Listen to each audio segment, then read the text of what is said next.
RSS एक ऐसा एकमात्र संगठन है जो जिसको दोगला कहना, दोगलेपन को शर्मिंदा करना है। यानी ये इनके कितने मुंह हो सकते हैं, कितनी जबानें हो सकती हैं, कितने रूप धारण कर सकते हैं ये।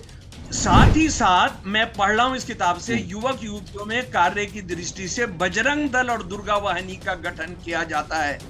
बजरंग दल और दुर्गा वाहिनी का गठन क्रमशः 2700 और 1100 स्थानों पर हो चुका है 1996 में। बजरंग दल जिसको वो ये कहते हैं आरएसएस बीजेपी के शासक, वो एक इंडिपेंडेंट संगठन है, हमारा उसे कोई लेना देना नहीं। अगर वो इंडिपेंडेंट संगठन होता और आरएसएस बीजेपी के शासकों से लेना देना नहीं होता तो ये कब का कूड़ेदान के अंदर डाल दिया गया होता। नमस्कार दोस्तों, मैं अजय प्रकाश और आप देख रहे हैं जनज्वार। कांग्रेस के घोषणा पत्र में बजरंग दल और पीएफआई के बैन के बाद से देश में भाजपा के भीतर उबाल है। कर्नाटक चुनाव का पूरा केंद्रीकरण वह बजरंग बली के नाम पर करने लगी है। बजरंग दल को उसने बजरंग बली बना दिया है, धर्म के आईने में लपेट दिया है। पर सवाल यह है कि बजरंग दल करता क्या है, बजरंग दल है क्या? क्या कोई सभ्य आदमी अपने बच्चे को बजरंग दल का सदस्य बनाता है, फिर वह हिंदू ही क्यों न हो? इसलिए यह समझना आज के समय में बहुत जरूरी है, जबकि खुद सत्ताधारी पार्टी ने इसको बड़ी बहस बना दी है। हमारे साथ इस वक्त इन मुद्दों पर बातचीत करने के लिए शमसुल इस्लाम साहब हैं। वह इतिहासकार हैं और सबसे बड़ी बात कि कट्टरपंथी राजनीति और कट्टरपंथी विचारों के जानकार हैं। आरएसएस एक ऐसा एकमात्र संगठन है जो जिसको दोगला कहना, दोगलेपन को शर्मिंदा करना है। यानी ये इनके कितने मुंह हो सकते हैं, कितनी जबानें हो सकती हैं, कितने रूप धारण कर सकते हैं ये, उसके लिए तो कोई आने वाले इतिहासकार ही तय करेंगे, सारी दुनिया का इतिहास देखकर ये सब करके। लेकिन आप ये समझ लीजिए कि बजरंग दल जिसको वो ये कहते हैं आरएसएस बीजेपी के शासक, वो एक इंडिपेंडेंट संगठन है, हमारा उसे कोई लेना देना नहीं। अगर वो इंडिपेंडेंट संगठन होता और आरएसएस बीजेपी के शासकों से लेना देना नहीं होता तो ये कब का कूड़ेदान के अंदर डाल दिया गया होता। पुलिस कानून, हमारी न्यायपालिका इसको डाल देती, लेकिन उनको जो ताकत मिलती है वो हम सब जानते हैं किस तरह से ताकत मिलती है। हम इसको अच्छी तरीके से जानते हैं, इससे जानने से पहले कि इसको किसने बनाया और क्या इसका सांगठनिक आधार है, क्या इसका राजनीतिक, क्या इसका वैचारिक आधार है। मैं आपको ये बताना चाहता हूं कि एक ऐसा देश भारत जो अभी भी एक संविधान के तहत चलता है और वो संविधान ये कहता है कि सब बराबर हैं, धर्म के आधार पर भेदभाव नहीं हो सकता, जाति के आधार पर भेदभाव नहीं हो सकता, हम जो है जेंडर के आधार पर भेदभाव नहीं कर सकते हैं। उसमें ये राज्यों की पुलिस होते हुए जिसने भारत के संवैधानिक ढांचे को लागू कराना है, ये गुंडागर्दी की किसी भी हद तक जाते हैं, ये कुछ भी कर सकते हैं। ये जो है लोगों को मार देते हैं, इस वजह से नहीं कि वो गाय का मांस ले जा रहे होते हैं, वो ये कहकर, वो ये बताकर, ये तय करके कि ये गाय की तस्करी में है और ये गाय का गौ हत्या करता है, ये किसी को भी मार सकते हैं, ये अगवा कर सकते हैं, ये किडनैप कर सकते हैं। ये जो है कोई मुसलमान लड़का और हिंदू लड़की की कोई दोस्ती हो रही हो, बस में जा रहे हो, साथ बैठे हो, उनके बीच में कोई खत किताबत होती हो, ये खुलेआम पिटाई कर सकते हैं, उस लड़के की भी उस लड़की की भी, ये जान से मार सकते हैं लोगों को। ये अगर कोई मुसलमान छोटा सा रेड़ी वाला कुछ ये करके अगर कोई सामान बेचने चला गया हिंदू इलाके के अंदर, जिसको ये हिंदू इलाका कहते हैं, तो वो जो है ये उसका सारा, उसकी पिटाई कर सकते हैं, उसके सब्जी का ठेला उसका उलट सकते हैं, उसको यानी आप ये तक कर सकते हैं कि मैं अभी ये यूपी का एक उदाहरण देख रहा था पिछले साल का, कि एक खाने का होटल है, ये मुसलमान उसको चलाते हैं मथुरा में या कहीं, और वो डोसा बेचते हैं, वो डोसा बेचते हैं। तो वो डोसा बेचने की जो उनका उनका उनका काम था, उसका उन्होंने कहा कि तुम ये कोई हिंदी वाला नाम क्यों रखा हुआ है तुमने, यानी हिंदी भी हिंदुओं की भाषा हो गई, इसका उन्होंने उर्दू अरबी नाम क्यों नहीं रखा, उस पर हो गया। उसके बाद एक मैं और वेस्टर्न यूपी का जगह मैं भूल रहा हूं, क्योंकि इतने हजारों केसेस हैं इनके, इनकी गुंडागर्दी के जो लोग शिकार हुए हैं, कि वो मुसलमानों द्वारा चलाया जाना वाला होटल था और उसमें मीट भी बिकता था। तो उसमें क्या होता है, तंदूरी रोटी, जिसका मैं भी शौकीन हूं, उसको खमीरी रोटी कहते हैं, वो बड़ी सी रोटी होती है और उसका अलग से टेस्ट होता है, वो फर्मेंटेड आटे से बनती है। तो उसमें वो होटल जो था, वो मीट तो खैर प्लास्टिक वगैरह में आजकल चलता है, अब बर्तन में प्लास्टिक के कप होते हैं। वो रोटी जो बांधते थे, वो पुरानी रद्दी, वो 10-11 रुपए किलो लेके उस किसी अखबार में किसी में किसी भगवान की तस्वीर छपी हुई थी।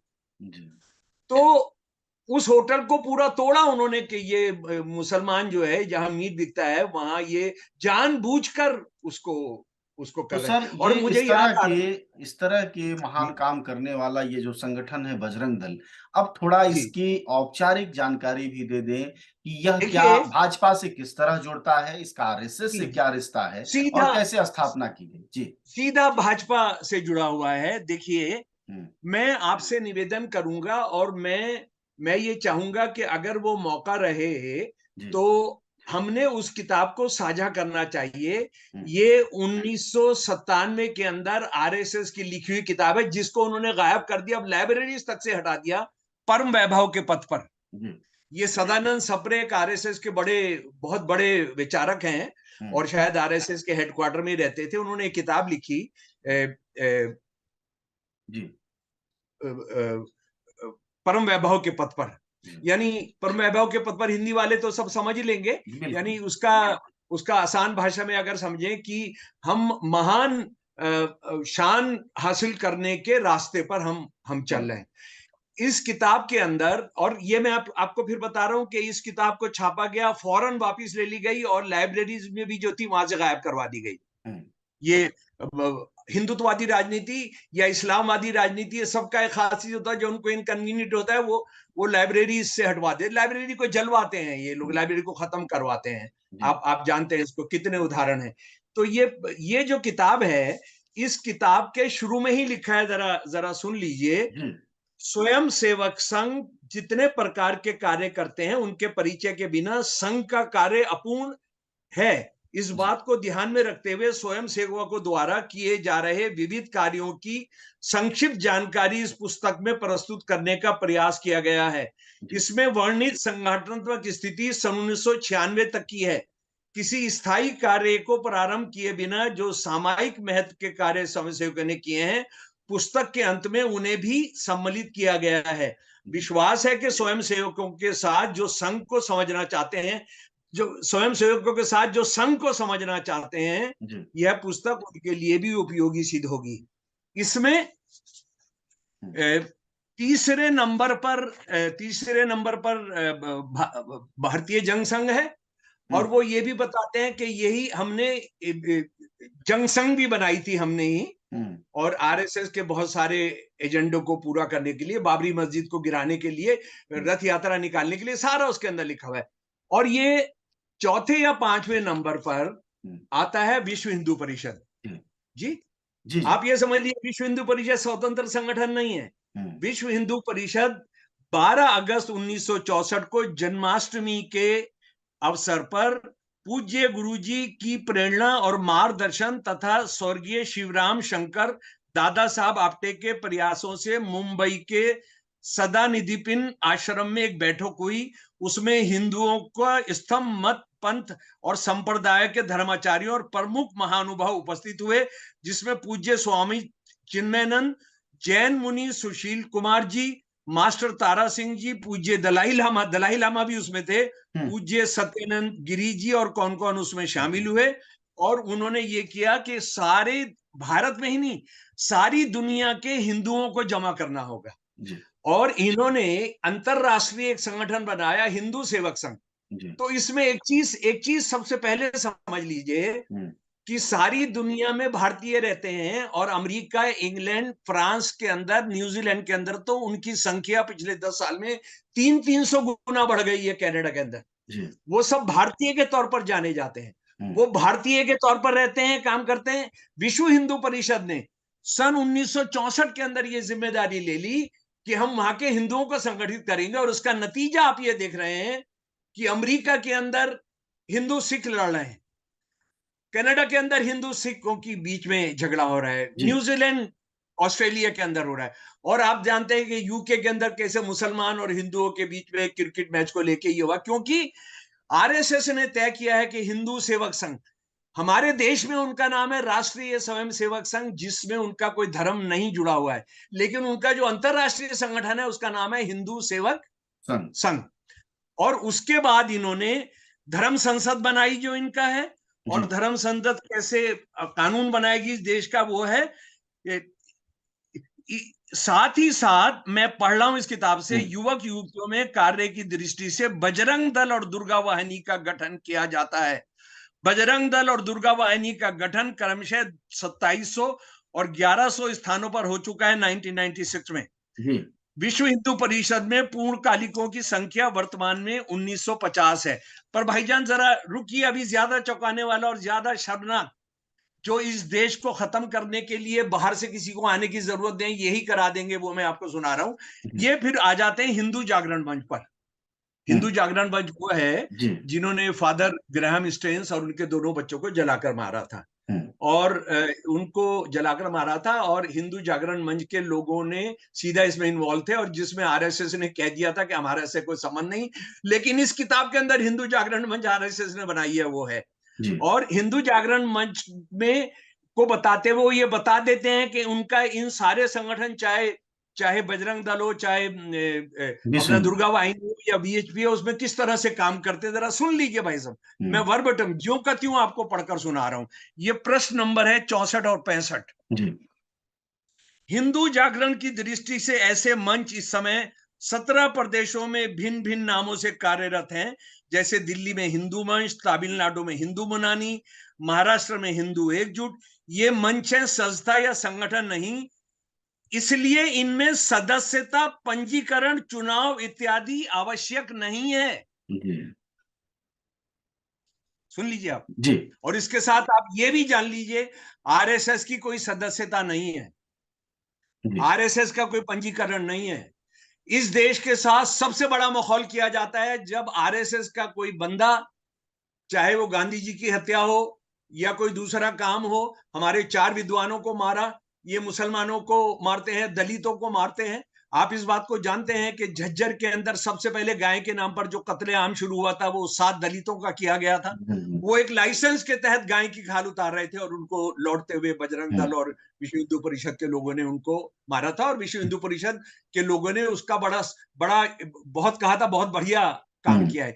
इसमें कोई मेंबरशिप नहीं होती है, इसकी कोई सदस्यता नहीं होती है, इसका कोई कानून नहीं होता है। उसका मतलब क्या है कि जब आप एंटी नेशनल काम करेंगे, समाज विरोधी काम करेंगे, तो जब आपको पकड़ा जाएगा तो आप कह देंगे कि ये तो मेंबर ही नहीं है हमारा, ये हमारा मेंबर ही नहीं है। जब आप ये कहते हैं गांधी जी की हत्या में जुड़ा हुआ ये आदमी हमारा आदमी नहीं था। आप सब जानते हैं कि जनज्वार का खर्च आपके जनसहयोग की बदौलत चलता है। आप भी जनसहयोग में शामिल हों और आजाद और स्वतंत्र पत्रकारिता को बनाए रखने के हमारे इस महाअभियान में शामिल हों।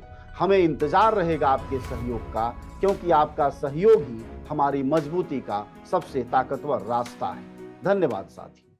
हाँ?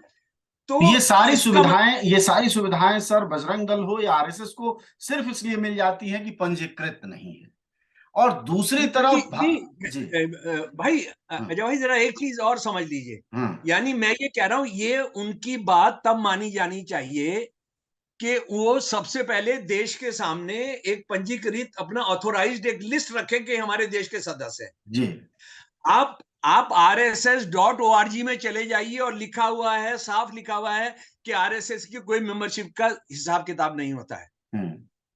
और बजरंग दल वगैरह का तो आपके सामने है। और बजरंग दल के लोग किस तरह से गरीबों की बस्तियों में, बेरोजगारों की बस्तियों में कैडर ले जाते हैं काम करने के लिए, उनको थोड़ा ट्रेनिंग देने के लिए क्या क्या करवाते हैं, उसके लिए तो अलग से अलग से जी पूरा पूरा दिन समझ। गुजर जाएगा, मैं तो आपको सर बताऊंगा एक तो, हाँ। सवाल आप बताइए जी कि जी आपने अगर कोई इनका पंजीकरण नहीं है, अगर कोई इनका पदाधिकारियों का सिस्टम नहीं है, अगर जी। सरकार के खातों से इनका कोई पैसे का लेन-देन नहीं है, तो जब कहती है कांग्रेस की हम इस पर बैन लगा देंगे, तो इसका लाभ क्या होगा?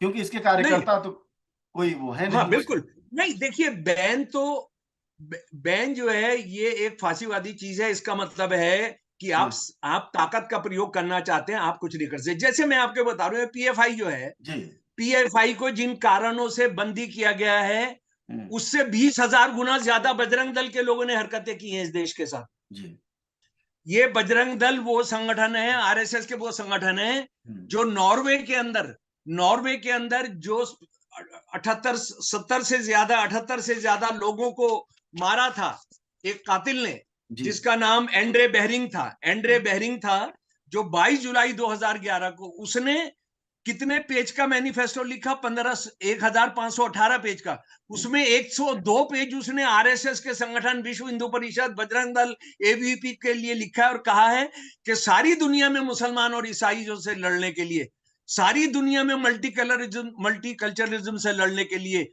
ये हमको सेना सप्लाई करेंगे और हम इनको मदद करेंगे। जी, बिल्कुल, समझ गए? उसके बाद न्यूयॉर्क टाइम्स ने 2000 2017 के 2014 के अंदर एक एडिटोरियल लिखा कि आरएसएस के तमाम संगठन, जिसमें वीएचपी इत्यादि शामिल हैं, ये जो फांसीवादी संगठन है, श्रीलंका के बुद्धिस्ट हुँ, और बर्मा के, म्यांमार के, उनके साथ एक बाकायदा नेटवर्क बना रहे हैं मुसलमान और ईसाइयों से को साउथ एशिया से खत्म करने के लिए। जी, एडिटोरियल है उनका, जी, एडिटोरियल है। तो बात यह है, देखिए, मैं मैं कह रहा हूं बिल्कुल हमको बंद करने की जरूरत नहीं है, लेकिन भारत में क्योंकि अभी भी ये कानून चलता है, भारत अभी भी कानूनी तौर पर ये प्रजातांत्रिक है, और अभी इसको बिल्कुल, मोदी जी ने, हमारी राष्ट्रपति मैडम ने अभी घोषित नहीं किया है कि हिंदू राष्ट्र बन गया है। बिल हमने सबसे पहले मांग करनी चाहिए, सुप्रीम कोर्ट ने सबसे पहले मांग करनी चाहिए, स्टेट्स की हाई कोर्ट से मांग करनी चाहिए कि आरएसएस जुड़े हुए सब संगठनों की एक लिस्ट हुँ, हर इलाके के डिस्ट्रिक्ट मजिस्ट्रेट के पास होनी चाहिए, हुँ, होनी दुरुस्त, चाहिए। दुरुस्त, उनको क्या क्या हथियार उनके पास है उसकी लिस्ट होनी चाहिए। वो हुँ, क्या क्या काम करते हैं, कहां रहते हैं, उनके जो फोन है उसको उसको बिल्कुल उसके जो टावर है वो पता करना चाहिए, क्योंकि जब ये कहते हैं मैंने तो वो काम नहीं किया, हुँ, जैसे ये तीनों बंदे जिन्होंने अतीक को और अशरफ को मारा है, जी, मैं कह रहा हूं कि इनका सीधा का सीधा आरएसएस और बजरंग दल से संबंध हो सकता है, हुँ, क्योंकि उन्होंने जय श्री राम का नारा लगाया, जो जो कत्ल करते हुए, गुंडागर्दी करते हुए भगवान राम जैसे आदमी को वो बीच में ले आते हैं, जी, दलितों को मारते हुए जय श्री राम करते हैं। तो ये हम कैसे पता करेंगे कि ये नहीं है? बैन करने से ज्यादा जरूरी है, बैन करने से अंडरग्राउंड चले जाएंगे। जी, और बैन करने का देखिए, पीएफआई को क्या जबरदस्त बैन किया है। हुँ, पीएफआई को बैन कर दिया, उनकी पॉलिटिकल ऑर्गेनाइजेशन को बैन नहीं किया है, हुँ, ताकि वो मुसलमानों के वोट कटवाएंगे। जी, जी, कर्नाटका के अंदर हुँ, ये जो एसडीपीआई है, उनका पॉलिटिकल, आपने ये हिंदुत्ववादी जो शासक हैं, इनका खोखलापन, इनका दोगलापन, इनका डबल टॉक, ट्रिपल टॉक, आपने कुछ उसका, ये देश ने समझने की कोशिश की है कि वो देश के साथ क्या कर रहे हैं। पीएफआई का जो जनता के बीच में पहुंचने का संगठन है, उसको खुली छूट है चुनाव लड़ने की। हुँ, तो इससे बड़ा मजाक आप क्या कर सकते हैं? तो मैं ये कहता हूं, आप किसी पर पाबंदी नहीं लगाइए, क्योंकि वो और ज्यादा क्रिमिनल काम करने लगते हैं, जी, है ना? ये लोगों की हर हमने ये कंपलसरी करें कि आपका रजिस्ट्रेशन कहां है, आप बिल्कुल, क्या पैसा आपके पास आ रहा है, आपकी लिस्ट जो है हर थाने में एसएचओ के पास होनी चाहिए, हर डिस्ट्रिक्ट में डिस्ट्रिक्ट मजिस्ट्रेट के पास होनी चाहिए। हुँ। ये करा दें, आरएसएस के मेंबर्स की करा दें। तो सर ये देश की, आरएसएस इतना बड़ा ऑर्गेनाइजेशन है, कई बार कांग्रेस की भी सरकार रही, दूसरे राज्यों में भी सरकारें रही, कभी किसी राज्य सरकार ने या केंद्र सरकार ने जब बीजेपी की नहीं थी, तब भी रजिस्ट्रेशन का प्रयास क्यों नहीं किया? बगैर रजिस्ट्रेशन ये इसलिए कैसे काम? इसलिए क्योंकि एक झूठ बोला जाता है कि वोट बैंक, इस देश में हिंदू वोट बैंक के लिए जितना इस भारत के संविधान का सत्यानाश किया गया है, जी, जुडिशरी को खत्म किया गया है, पुलिस को सत्यानाश किया गया है, ये देखिए ना, एक क्या मजाक वाली बात करते हैं कि मुसलमानों का वोट बैंक सारे देश में 14% है। अभी अभी कर्नाटक के अंदर 11% है। मैं वहां से आ रहा हूं अभी। मतलब वो सारे के सारे भी एक तरफ हो जाए तो 10 से ज्यादा सीट्स के अंदर उनकी कोई हैसियत नहीं है। ठीक है भाई साहब। बिल्कुल। एक एक एक हवा खड़ा कर दिया, एक झूठ खड़ा कर दिया है मुसलमानों का तुष्टीकरण, जो कहीं पर भी नहीं खड़े हैं, किसी पायदान में, नौकरियों में नहीं है, बैंक लोन में नहीं है, यूनिवर्सिटी के अंदर नहीं है, सफाई कर्मचारी तक में नहीं है, सफाई कर्मचारी तक की नौकरियों में नहीं है, उनका तुष्टीकरण हो रहा है। और उनका वोट बैंक इस देश में, चाहे कांग्रेस रही हो, चाहे दूसरी सरकार रही हो, उन्होंने सारा हिंदू तुष्टीकरण किया है। सारा पूरा का पूरा हिंदू तुष्टीकरण किया है। और हिंदू तुष्टीकरण में भी ब्राह्मणवाद का। तो ये नतीजा ये है कि अब तक मतलब जो भाजपा की सरकार हर छोटी मोटी संस्था का रजिस्ट्रेशन करवा रही है या मजबूर कर रही है, वो खुद ही जहां से पैदा हुई उसकी संस्था का कोई रजिस्ट्रेशन नहीं है, चाहे वो आरएसएस हो और चाहे वो बजरंग दल। यही है बजरंग जी। बिल्कुल बिल्कुल आप सही कह रहे हैं। और दूसरी बात यह है कि सॉरी, हेलो जी जी सुन रहा हूं। जी, एक मिनट, क्या हुआ है जी? ये एडिट हो जाएगा ना? हाँ हाँ हो जाएगा। हाँ जी। दूसरी सबसे मजे की बात यह है कि ये जो आप देखिए ना कि आप 1984 को लीजिए, 2002 2002 और उसके बाद ये 6 दिसंबर 1992 को जो हुआ था, तो उसमें तो सीधा आरएसएस के संगठन इन्वॉल्व थे। लेकिन क्या कोई इस बात का जवाब है कि 1984 में जो सिखों का कत्लेआम हुआ था, और जिस जिस जानवर और हैवानियत से लोगों का कत्ल किया गया था, वो कोई ट्रेनिंग लिए हुए थे? वो लोग कहीं से ट्रेन होकर आए थे। हम असल में अगर इनका पंजीकरण करा ले, बजरंग दल वगैरह का, तो इस देश के बहुत बहुत जो जातियों, जो दलितों के कत्लेआम हुए हैं, जो मुसलमानों के अलावा जो दूसरे कत्लेआम हुए, उसका भी आप पता करा सकते हैं। लेकिन आपने करना ये होगा कि आपको बजरंग दल या आरएसएस का कहना होगा कि आप जो शाखा लगा रहे हैं किसी जगह पर, आपका कौन कौन मेंबर है उसका पता हमको दीजिए। भाई हम एक सभा करने गए गांधी पीस फाउंडेशन में दिल्ली में, हम एक सभा करने गए सुरजीत सिंह भवन के अंदर। वहां पुलिस ने कहा आप नहीं कर सकते, पहले जो आदमी इसमें शामिल हो रहा है उसका आईडी जमा कराइए, उसका एड्रेस जमा कराइए, स्पीकर का तो कराइए ही। यहां जो लाठी लेकर सड़क पर खड़े होकर यहां करते हैं, जो तलवारें बांटते हैं, जो त्रिशूल बांटते हैं, जो खंजर बांटते हैं, आप उनसे उनका आईडी नहीं लेते हैं, आप उनका कुछ पता नहीं करते हैं, तो ये देश को कितने दिन चलाएंगे आप? इसीलिए मैं बार बार कह रहा हूं, अगर आपने ऐसे ही चलाना है, पुलिस को खत्म कीजिए, आपने न्यायपालिका को खत्म कीजिए, न्यायपालिका धर्म संसद को दे दीजिए जी, और बजरंग दल में पुलिस को भर्ती कर दीजिए। नहीं, उनको हैंड ओवर कर दीजिए। वो तो बाकायदा ढांचा है ना भाई। मोहन भगवत कह चुके हैं कि हम आधे घंटे के अंदर इस देश को अपने लॉ एंड ऑर्डर के हिसाब से अपने अंतर्गत ले सकते हैं। वो तो मोहन भगवत बोल चुके हैं कि it will take half an hour. उन्होंने कहा कि इंडियन आर्मी को तो 2 दिन लगेंगे सारा जगह को अपने कंट्रोल लेने में, हम शायद 2 घंटे में कर लेंगे। और इंडियन आर्मी को तो जब कत्लेआम हो रहा था गुजरात में, तो उनको तो आ गई थी सेना एयरपोर्ट पर रही, उनको 2 दिन लग गए थे, 3 दिन लग गए थे मोहल्लों में पहुंचने में। साथ ही स्थानीय स्तर पर अन्य घटनाओं और अन्य विचारधारा वाले लोगों का सहयोग सहजता से ले पाने की दृष्टि से स्थानीय और प्रांतीय प्रयासों को संगठन या संस्था का रूप न देते हुए मंच का रूप देना अधिक उपयुक्त होता है। No organisation, no statement, no membership. तो ये जो करेंगे इस देश के साथ, फिर पाकिस्तान, आईएसआई, इस सब की जरूरत ही नहीं है इस देश को खत्म करने की। ये लगे हैं उस काम में, लेकिन हमको नहीं होने देना है, हम नहीं होने देंगे इसको। जी बहुत शुक्रिया जी, धन्यवाद।